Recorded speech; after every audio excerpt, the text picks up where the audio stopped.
우상향을 아직까지 하고 있고 상승장은 지속되고 있다라고 지금은 대형주보다 중소형주가 좋은 장세라고 표현하는 게 맞다라고 생각합니다. 중소형주를 매매할 때의 핵심은 그 회사의 안정성을 좀 보실 줄 알아야 돼요. 삼성전자 꼭 사야 돼요? 또는 꼭 갖고 있어야 돼요? 저는 그렇게 생각하지 않습니다. 슈퍼개미신 이정윤 세무사님 오셨습니다. 안녕하세요. 안녕하세요. 반갑습니다. 네, 지난번 방송 때 이 살 빠지신 이 모습을 보시고 많은 분들이 핸섬해지셨다 막 이런 글들을 올리셨는데 지금 계속 그 체중은 유지하시는 거죠? 네, 거의 한 2달 만에 한 15kg 정도 빠졌었고요. 지금 당뇨 판정 받고 좀 음식 조절한 지 한 4달 됐는데요. 거의 20kg 가깝게 빠져서 최고의 성형은 다이어트다라는 말을 주변에서 굉장히 많이 듣고 있습니다. 아, 그래요? 아, 참. 그래도 일단 건강해지시고 있다니 일단 네, 좋아지신 맞습니다. 거죠? 네. 네, 다행입니다. 뭐 하여튼 살에 찌든 빠지든 이거보다 건강하신 게 아마 좋아하시는 팬분들이 더 원하시는 거일 텐데 하여튼 항상 건강하시기를 기원하면서요. 오늘 시장에 대한 이야기로 넘어가겠습니다. 일단 이번 주 보면은 코스피 3,200선 후반에서 이제 계속 등락이 이어지는데 네. 어쨌든 우리가 처음에는 그 주초만 해도 델타 변이 바이러스 때문에 확 빠지는 거 아니냐, 급락하는 거 아니냐 이런 걱정이 있었는데 이거는 좀 지나갔다고 봐도 되겠죠? 일단 지난주였죠. 지난주 목요일, 금요일 이틀 동안 사실 주 후반에 좀 빠지면서 그 빠졌던 이유가 이 코로나 4차 확산, 그렇죠. 1000명 이상 확진자 나오니까 야, 여기 또 큰일 났구나. 그래서 토요일, 일요일 날도 사실 이번 주 장에 어떻게 펼쳐질지 뭐 왈가왈부 설왕설래가 굉장히 많았었는데 막상 이번 주 뚜껑 열려서는 오히려 지난주의 그 불안함이 좀 사라지면서 좀 안정적인 장이 연출됐고요. 7월 달이 이제 하반기 시작이잖아요. 7월 한 2주 지났는데 거래소는 아래 꼴리 달린 그냥 한 보합 정도, 그러니까 6월 말 기준. 근데 반대로 코스닥 같은 경우는 7월 달 2주 동안 상승을 했어요. 네. 그래서 지금 늘 좀 악재처럼 보이는 뭐 코로나 확진자 수 증가 또는 뭐 물가 인플레이션 상승 그에 따른 뭐 금리 인상 가능성 이런 것들이 재료가 한 번씩 나올 때 일시적으로 악재의 역할을 하긴 하지만 수일 이상 지속적인 악재 역할을 아직 하지 못하는 걸로 파악하고 있습니다. 그 얘기는 지금 뭐 많은 그 논란이 있습니다만은 지금 여전히 강세장 중에 한 과정이다라고 보는 게 맞다라고 해야 될까요? 그거는 너무나 당연히 강세장이 유지되고 있는 게 맞고요.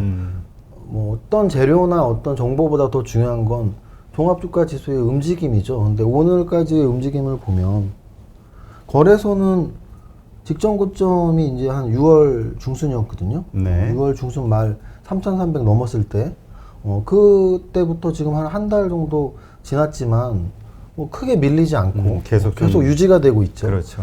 심지어는 코스닥의 경우에는 어제 상승이 됐네요, 좀. 역사적 신고가는 아니에요. 왜냐하면 코스닥 같은 경우는 1999년, 2000년도에 워낙 높은 고점을 찍었기 때문에 역사적 신고가라고 할 수는 없지만 20년 만에 신고가죠. 2000년 이후니까. 그래서 2000년 만에 신고가를 이번 주에 또 찍은 거예요. 그래서 이 주가지수라는 거는 지금 현재의 상태가 제일 중요한데 현재 상태가 가장 높은 상태라는 건 우상향을 아직까지 하고 있고 상승장은 지속되고 있다라고 정확히 말씀을 드릴 수 있는 거죠. 네. 아니 왜 이 질문을 드렸냐면은 요즘 이제 고점에 대한 논란들이 나오고 또 이 코로나 4차 유행 이런 것들을 보면서 인버스, 곧버스에 베팅하시는 분들이 또 늘고 있는 것 같아요. 그래서 이분들이 이번에는 좀 맞으려나? 뭐 이런 생각이 들기도 하고 예, 어떻게 보세요? 인버스, 곧버스 사신 분들한테 이런 말씀 드리면 신뢰가 될 수 있겠지만 주식 격언이니까 말씀을 드릴게요. 고장난 시계도 한 번은 맞습니다.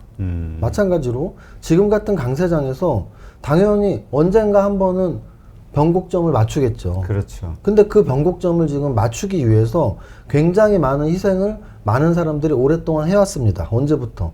작년 4월 이후부터. 거의 1년 이상 제가 뭐 이런 유명한 대형 유튜브 채널에 와서 질문을 받을 때 늘 고점일 수 있을까요? 뭐 지금 상승이 언제 끝날까요? 이런 질문 굉장히 많이 받거든요. 네. 그럼 작년 5월, 6월, 7월 매달 그런 질문을 받아왔는데 뭐 진행 측면에서 당연히 질문하시는 거고 저도 대답을 하지만 실제 투자자들도 작년 5월달, 6월달, 7월달, 9월달, 10월달, 올해 1월달, 2월달 매달 이제는 꼭지 아냐? 그렇죠. 라고 생각을 하시는데 아직까지도 아니란 얘기죠. 그러니까 분명히 말씀드릴 수 있는 건 언젠가 한 번은 맞을 겁니다. 근데 그 언젠가 한 번 맞는 변곡점이 아무도 모르는 거고요.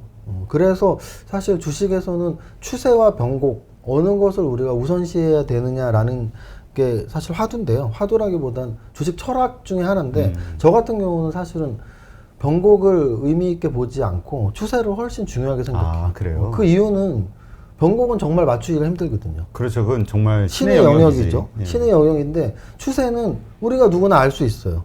아까 말씀드렸지만 지금은 우상향 상승 추세예요. 그럼 상승 추세일 때는 변곡을 미리 예단하지 말고 그 상승 추세를 즐기면 돼요. 즐기다가 언젠가는 변곡이 생길 텐데 그 변곡점이 지나고서 저 변곡점이 정말 천정이었네. 그거를 인정하면서 이제 하락장에 대비하면 되는 건데 상승 추세 속에서 미리 변곡점을 예단하는 게 아까 말씀하셨던 인버스 고버스를 하시는 분들인데 그런 통계가 있죠. 작년 코로나 저점 3월 19일부터 지금까지 거래소 코스닥의 지수 자체가 2배 이상 올랐거든요. 그런데 손해나신 분들이 거의 20, 30%가 된대요. 그러니까. 특히 20대의 젊은 남자분들이 손해가 많이 나셨다고 하는데 대부분이 인버스 고퍼스 사셨기 때문이거든요. 그래서 저는 변곡을 누군가는 맞추겠지만 그거를 위해서 계속 인버스 고퍼스를 투자하는 거는 저가 가진 투자 철학상 상승 추세에서는 변곡을 미리 예단하지 말자는 투자 철학상 솔직히 반대입니다. 네. 그러니까 지금 말씀하신 게 우리 꼭지를 확인 오른쪽 어깨에서 팔아라 이 말씀인 거죠? 그렇죠. 주식 격언에 이제 올라가는 상태에서는 사실은 알 수 없어요. 그렇죠. 그럼 이제 천정을 찍고 내려오는 어깨에서 팔라는 뜻인 거죠. 살 때도 마찬가지예요. 바닥을 사실 아무도 예단할 수가 없습니다. 그럼 하락 추세에서 야 이거 바닥 아니야 하고 사면 더 떨어지고 더 떨어지고. 그럼 농담처럼 야 바닥 밑에 지하실 있고 지하실이 요즘은 뭐 고층 빌딩은 지하 막 10층까지 있더라고요. 지하 1층, 2층, 3층 그러다가 지하 10층이 끝이냐? 그 밑에 또 지옥이 남아 있습니다. 그래서 떨어질 때의 하락 추세의 칼날을 잡지 말고 또 올라갈 때 상승의 천정을 예단하지 말라는 게 격언에서 바닥을 찍고 올라가는 오른쪽 무릎에서 사고 또 천정을 찍고 내려가는 오른쪽 어깨에서 팔라는 말이 그래서 나온 거죠. 네. 그렇다면 지금 이제 말씀하셨던 추세가 꺾이는 시점, 그럼 추세라는 거는 어느 정도의 상황이 며칠 하락을 해야 추세가 꺾였다라고 바뀌었다라고 볼 수 있는 거죠? 일단 제 생각에는 적어도 이 폭과 기간으로 결정을 해야 되는데요. 한 20% 이상은 하락을 해야지 고점 대비. 고점 대비 5% 10%의 조정은 사실은 추세를 바꾸는 조정이라고 할 수는 없거든요. 20% 이상 나와야? 제 생각에는 제 경험상은 적어도 아주 나는 20%까지 못 참지. 그런 분들은 한 15% 정도에서는 약간 추세 꺾인 거 아니냐라는 의심을 할진 몰라도 5% 10%의 조정으로 사실 추세가 뭐 상승 추세가 하락 추세로 또는 하락 추세에서 상승 추세로 바뀌었다고 보진 않거든요. 그래서 네. 적어도 15, 20% 정도는 조정을 받아야지 추세가 전환되나라는 의심을 할 필요가 있고요. 또 하나는 기간인데요. 말씀하신 것처럼 하루 이틀 갖고는 되진 않죠. 그래서 그 기간 조정도 거의 한 달 이상. 한 달 특히 이상. 이건 이제 상승의 기간하고도 연관이 있는데요. 지금 작년 코로나 저점 3월을 바닥이라고 가정이 아니고 사실이죠. 작년 3월 19일이 바닥이었고요. 그럼 지금 7월이니까 1년 4개월이 됐습니다. 그렇죠. 1년 4개월의 상승이었기 때문에 일주일의 조정으로 추세가 전환된다라고 할 수는 없어요. 이 상승 추세 기간이 길수록 추세 변환의 시기도 조정도 길어야 되거든요. 그래서 적어도 한 달 정도의 조정으로 한 10%, 15%, 20%까지 빠져야지 추세가 전환되는 거 아닌가라고 생각을 하는 거지. 이렇게 올라가면서 미세하게 뭐 하루에 3% 빠졌다고 야 이제 천정 찍었구나. 웬걸 다음 날부터 다시 올라가거든요. 그래서 저는 아직은 상승 추세의 힘을 믿고 있습니다. 네. 자, 그렇다면 이렇게 상승하는 장에서도 이 주린이들 같은 경우 이걸 잘 인지를 못해요. 왜냐하면 전부 대형 우량주 수출주에다 많이 투자를 했거든. 근데 이제까지 보면은 전부 그거는 횡보 조정을 받아왔고 지금도 보면은 중소형주가 많이 움직이는 것 같단 말이죠. 그렇죠. 지금 그렇다면 앞으로도 이 주린이들의 이 대형주보다는 중소형주 장이 계속 이어질 것이냐. 이게 이제 지금 시장의 어떤 화두인 것 같거든요. 그건 이제 지수 상승 폭과 연관을 해서 생각하면 되는데요. 아까 말씀드렸지만 작년 코로나 저점 코스닥 같은 경우는 막 400포인트대였고 거래소는 1400포인트대였는데요. 거기서 지금 지수가 2배 올랐습니다. 지수가 2배가 올랐다는 얘기는 지수 관련 대형주들이 평균값으로 2배가 올랐다는 얘기예요. 네. 삼성전자, SK하이닉스는 정확히 평균값 2배가 올랐고요. 네이버랑 카카오는 거의 한 5배 정도 올랐고요. 또는 삼성바이오로직스하고 셀트리온은 역시 평균값 정도, 한 2배 정도. LG화학, 삼성 SDI, SK이노베이션 같은 한 4배 정도 올랐거든요. 그럼 지수 관련 대형주를 사도 수익이 나던 시기입니다. 왜? 아니 그 무거운 삼성전자만 갖고 있었어도 2배가 났고 그러네. 심지어는 뭐 LG화학이나 네이버, 카카오 이런 거 산 사람들은 3배, 4배, 5배를 벌었거든요. 그러니까 중소형주, 야, 그거 못하러 위험하게 중소형주를 해. 그렇죠. 라는 말이 맞는 거죠. 안정적인 종목을 샀는데 수익도 1년에 2배, 3배를 주었으니. 그런데 지금 그러면 지수가 앞으로도 또 2배가 올라갈 수 있냐? 그렇죠. 거래소가 지금 3,300이라고 쳤을 때 6,600을 가야지 2배인데 지금 그냥 실소가 나오시잖아요. 그렇죠. 모든 사람들이 이 방송을 보면서 6,600 같은 소리 하네 뭐 이렇게 생각하실 거잖아요. 지수 2배 못 갈 거 아니에요. 그러면 대형주 2배 못 벌겠죠 당연히. 그렇죠. 지수가 올라봐야 지금 3,300도 힘들게 올라왔고 1차 목표치는 저는 한 3,500 정도 바라보고 있고요. 만약에 더 잘 가면 4,000이거든요. 4천. 잘 간다고 해도 그러면 지금 3,300에서 4,000이면은 700이니까 한 20% 정도예요. 그러면 대형주의 상승폭은 평균값으로 많이 올라봐야 10%, 15%, 20%란 얘기예요. 그러네요. 그런데 지금 지수가 묶여있는 2-3달 동안 중소형주에서는 2배, 3배 종목들이 또 나오고 있다는 얘기죠. 네. 그 얘기는 지수가 묶여있을 때는 당연히 대형주보다는 중소형주가 좋으니까 지금은 대형주보다 중소형주가 좋은 장세라고 표현하는 게 맞다라고 생각합니다. 네, 그렇군요. 그런데 하나 좀 걱정되는 게 이 중소형주 같은 경우는 어떤 그 변동성이 있을 때 너무 확 빠지는 거 아니냐. 그러니까 너무 두려운 거라, 주니들이. 우리 우량주 같은 경우는 그래도 빠져도 한 2-3% 이 정도 하다가 또 올라가고 이러는데 이 중소형주는 올라올 때도 확 오르지만 떨어질 때도 너무 급격하게 팍 떨어지니까 이러한 두려움이 있는데 그럼에도 중소형주를 투자하는 게 수익률 면에서 나으니까 그게 더 낫다고 보시나요? 그건 역시 이제 시기에 따라 다른 건데요. 결국은 이 시장 지수 변화 대비 개별 종목의 변화를 우리는 베타라고 하는데 그 베타 지수가 대형주는 더 낮습니다.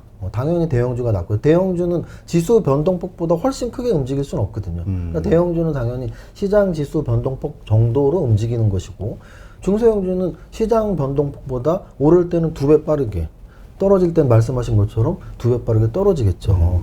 그러면 이제 여기서 우리 판단은 지금 지수가 안정적으로 오르는 장이면 지수가 조금 올라도 중소형주는 2배가 오를 것이고 반대로 아까 우리가 계속 말했던 언젠가는 변곡을 찍겠죠.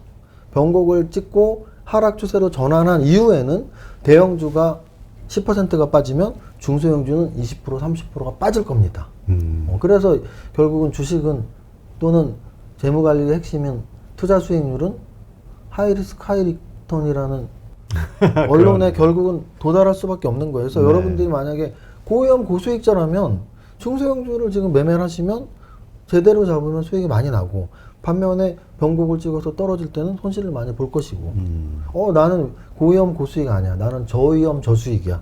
그러면 계속 대형주를 사시면 지금 대형주 수익률은 굉장히 낮겠지만 손실도 크게 보지는 않을 확률이 높다. 이렇게 말씀드리고요. 또 하나는 대형주는 뭐 대마불사라는 우리 바둑용어를 말씀 안 드리더라도 이렇게 뭐 상장 폐지가 되거나 그렇죠. 쉽지는 않아요. 물론 우리 주식 역사상 20-30년 동안 대형주들도 좀 잘못된 경우들이 있었지만 정말 흔치 않은 경우예요. 그렇죠. 몇 년에 한 번. 근데 중소형주들은 뭐 아시겠지만 매년 상장 폐지되는 종목들이 몇십 종목씩 나오고 관리 종목에 들어가는 종목들이 몇십 종목씩 나오거든요. 그래서 중소형주를 매매할 때의 핵심은 그 회사의 안정성을 좀 보실 줄 알아야 돼요. 그러니까 안정성을 보실 땐 재무제표에서 나는 현금흐름표 못 보는데 괜찮습니다. 현금흐름표를 보는 건 수익성인 거고요. 안정성은 여러분들이 재무제표에서 재무상태표의 비율 중에 자본잠식이 들어간 거를 확인한다든지 또는 비율로는 부채 비율을 본다든지 그럼 부채 비율은 자본분의 부채니까 그렇죠. 부채가 자본보다 2배가 많으면 위험한 회사죠. 그렇죠. 중소형주인데 더군다나 그래서 중소형주들이 부채 비율이 높거나 자본잠식에 들어간 기업들은 웬만하면 피하시고요. 거기서 만약에 성장성 또는 이익성까지 가미를 시킨다면 적자지속 기업을 사면 안 되겠죠. 그래서 적어도 중소형주 매매하시는 분들은 이익지속 기업 그리고 적자가 아닌 이익지속 기업의 자본 잠식이 아니고 부채 비율이 좀 우량한 기업 요런 정도로 찾으시면은 그래도 내 종목이 너무 작은 종목인데 갑자기 사라질 위험은 좀 피할 수 있지 않을까. 제가 자랑이 아니고 저는 주식 20년 이상 했지만 제가 보유하고 있던 종목이 단 한 번도 관리 종목에 들어가거나 상장 폐지가 된 적이 없습니다. 그러니까 꼭 중소형주라고 해서 중소형주 가운데서도 우량한 중소형주 그거를 여기에 좀 집중을 하자. 재무제표에서 찾을 수 있다. 네. 그렇죠. 그러니까 부채 비율하고 자본 잠식 이런 것만 확인해도 그렇죠. 안정성이 있는 거니까 알겠습니다. 지금 어쨌든 이렇게 중소형주가 가고 있지만 그래도 많은 분들이 일단 사고 있는 게 삼성전자. 그다음에 또 요즘 이제 카카오의 급등 때 이제 정말 많은 개미들이 들어왔죠. 그래서 이제 카카오 보유하신 분 또 네이버 보유하신 분 이런 분들이 많이 있는데 이분들을 위한 그러니까 지금 이것이 뭐 카카오 같은 경우는 삼성전자랑 좀 비슷하지 않냐 차트상으로도 그래서 삼성전자가 상당한 기간 횡보한 것처럼 카카오도 그렇게 하지 않겠냐라는 이야기도 있고 하여튼 여러 가지 그 설왕설래 있기 때문에 불안한 분들이 많이 있거든요. 좀 설명을 해주시죠. 우리 세무사님의 관점을. 대형주에서 삼성전자, 뭐 네이버, 카카오 이 정도를 설명드릴까요? 네네. 그러면 먼저 차트를 한번 보여드리고 싶어요. 어떤 네. 내용이냐면 과연 삼성전자, 카카오, 네이버가 같은 차트를 갖고 있는지 아니면 좀 다른 움직임이었는지. 네. 삼성전자를 보시면 사실 1월 달에 고점을 9만 6천 원을 찍고 네. 7월이니까 6개월 동안 아 진짜 오래 횡보했네요. 8만 전자라고 그러잖아요. 네. 8만 원을 중심으로 그냥 6개월 동안 아스팔트에 껌 달라붙어 있듯이 변동성이 거의 없습니다. 이런 차트는 사실 삼성전자이기 때문에 가능한 거예요. 아까도 말씀드렸지만 대형주일수록 베타가 낮아요. 변동성이 낮은데 우리나라에서 제일 대형주는 시총 500조짜리 삼성전자잖아요. 그렇죠. 가장 변동성이 낮으니까 올라가지도 못하지만 떨어지지도 않는 뭐 그냥 이렇게 버티고 있는 시기를 6개월을 지금 보내고 있죠. 그러면 작년에 많이 올랐잖아 라고 생각하신다면 한번 작년의 저점을 한번 볼까요? 주봉으로 봐야겠네요. 작년 저점이 여기란 말이죠. 네. 43,000원 정도. 아. 코로나 저점보다 2배가 안 오른 상태예요. 그 얘기는 뭐죠? 지수보다도 못 오른 상태예요. 그러네요. 그러면 되게 좀 아이러니에 빠지고 굉장히 실망스럽죠. 그러니까 왜냐면 삼성 한국을 대표하는 주식인데. 한국을 대표하는 주식이고 시총이 500조고 많은 애널과 게스트들이 삼성전자가 제일 좋은 종목이라고 말씀을 하셨는데 결과적으로는 지수보다도 못 오르는 종목이 돼버렸죠. 그래서 좀 많이 아쉽죠. 근데 이제 그러면 반도체 업종의 대장주가 삼성전자인데 다른 종목들도 그랬냐 반도체 종목 중에 그렇지 않았거든요. 특히 시스템 반도체 쪽 굉장히 우량한 자기 기술이 독보적인 부품 국산화에 성공한 회사들이랄지 아니면 시스템 메모리 비메모리 반도체 쪽으로 마켓 시어가 나오는 중소형주들 탄탄한 애들은 작년 저점 대비 3배, 4배, 5배씩 오른 종목들이 많아요. 네. 그래서 여기서 알 수 있는 건 결국 우리가 그냥 삼성전자 우량하니까 이거 갖고 있으면 되지. 근데 삼성전자 사놓고 그러면 뭐 하시고 있느냐는 거죠. 투자자로서 나는 삼성전자 샀으니까 그냥 하루에 한번 삼성전자 주가 확인하면 돼. 이런 마음을 가지신 투자자랑 나는 삼성전자 샀는데 다른 또 더 우량한 반도체들 뭐 한 5천억짜리, 1조짜리, 2조짜리 반도체들이 움직이는 게 있었나? 찾아보시는 투자자랑은 수익률이 분명히 달라졌을 것이다. 왜? 그렇죠. 삼성전자가 못 오르는 동안 그네들이 오른 종목들이 꽤 있거든요. 우량한 반도체 소부장 종목들 중에는. 그래서 결과적으로 이런 질문들. 삼성전자 꼭 사야 돼요? 또는 꼭 갖고 있어야 돼요? 저는 그렇게 생각하지 않습니다. 우리가 주식 투자를 하는 이유는 수익률을 내기 위해서인 그렇죠. 거고요. 수익률을 내기 위해서 공부를 열심히 해서 삼성전자를 보유하는 것보다 더 좋은 수익률을 낼 수 있는 종목을 찾았다면 당연히 그 종목을 갖고 있는 게 더 좋은 거죠. 그래서 삼성전자를 갖고 있는 것보다 일단 작년 저점부터 현재까지 1년 반을 말하는 거예요. 1년 반 동안 반도체 소부장 우량 하나를 갖고 있는 게 훨씬 수익률이 높았다는 말씀 일단 드리고요. 그 다음 두 번째로는 이제 네이버와 카카오를 엮어서 말씀을 한번 드려보고 싶어요. 네. 왜냐면 얘네 둘이 뗄래야 뗄 수 없는 관계입니다. 지금. 그쵸. 거의 뭐 야구 좋아하시는 분들 선동열, 최동원 이 라이벌 관계처럼 이 주식시장 제가 20년 이상 주식을 하면서 이런 라이벌 관계 지금 거의 처음 본 것 같아요. 근데 이런 게 사실 서로를 위해서 도움이 많이 되죠. 도움이 된다고 봅니다. 왜냐하면 최근의 네이버의 상승은 카카오가 먼저 상승해 준 거에 도움을 분명히 받았습니다. 그게 왜 그러냐면 네이버는 지금 비교 주가로서 수혜를 받고 있는 게 두 번째예요. 네. 올해 2, 3월 달에 제가 아는 지인분이 전화가 왔어요. 정윤아, 네. 쿠팡이 100조라는데 그렇게 좋은 회사인지 난 몰랐어. 근데 우리나라에 100조 넘는 게 삼성전자밖에 없다며? 그럼 쿠팡이 우리나라에서 두 번째 좋은 회사니? 이 질문을 받았거든요. 실제 전화로. 그래서 제가 할 말이 없더라고요. 우리나라 전 국민 중에 쿠팡이 우리나라, 물론 쿠팡 관계자분이 보시면 기분 나쁘실 수 있지만 저는 그냥 전 국민 여론조사 안 해도 느낌이 그렇지 않을까요? 우리나라 두 번째 기업이 쿠팡이라고 생각하는 사람은 거의 없을 것 같아요. 그렇죠. 그러면 여기서 시가총액은 분명히 그 회사의 모든 것을 대변해야 되는데 잘못 대변하고 있는 건 아닌가라는 생각을 들 수 있죠. 거기에서 쿠팡과 비교 주가로 가장 언급이 많이 됐던 게 바로 네이버예요. 왜냐하면 이커머스의 마켓시어 비율이 네이버가 더 높거든요. 물론 성장성이 쿠팡이 있다. 성장성은 보이지 않는 거니까. 일단 현재 가치로서는 네이버 그 당시만 해도 한 50조, 60조였으니까 야, 네이버에 50조, 60조밖에 안 돼. 뭐 이런 얘기가 많이 있었죠. 이제 그 다음이 카카오였어요. 왜냐면 이것도 이제 뭐 언론이나 뭐 이런 유튜브에서 이제 굉장히 많이 나온 내용들인데요. 그렇죠. 카카오와 네이버의 시총 역전 또는 시총 막 추월하기 직전까지도 굉장히 언급이 많았어요. 그래서 뭐 엄마가 좋아, 아빠가 좋아처럼 가장 흔한 질문이 네이버가 좋아, 카카오가 좋아. 너무 그렇죠. 많은 받은 질문 중에 하나예요. 근데 저는 작년까지 카카오를 굉장히 좋아했고 많은 데서 카카오 얘기를 많이 말씀드렸었는데 지난달 카카오가 시총 70조를 먼저 찍었거든요. 네. 그때 저는 그런 생각을 했어요. 야, 이것도 또 비교 주가로 하면 네이버에 굉장히 좋은 역할을 할 수 있는 재료다. 쿠팡 100조가 네이버의 호재였다면 카카오가 70조 먼저 찍은 게 네이버한테 호재겠구나. 그 생각이 먼저 들었고요.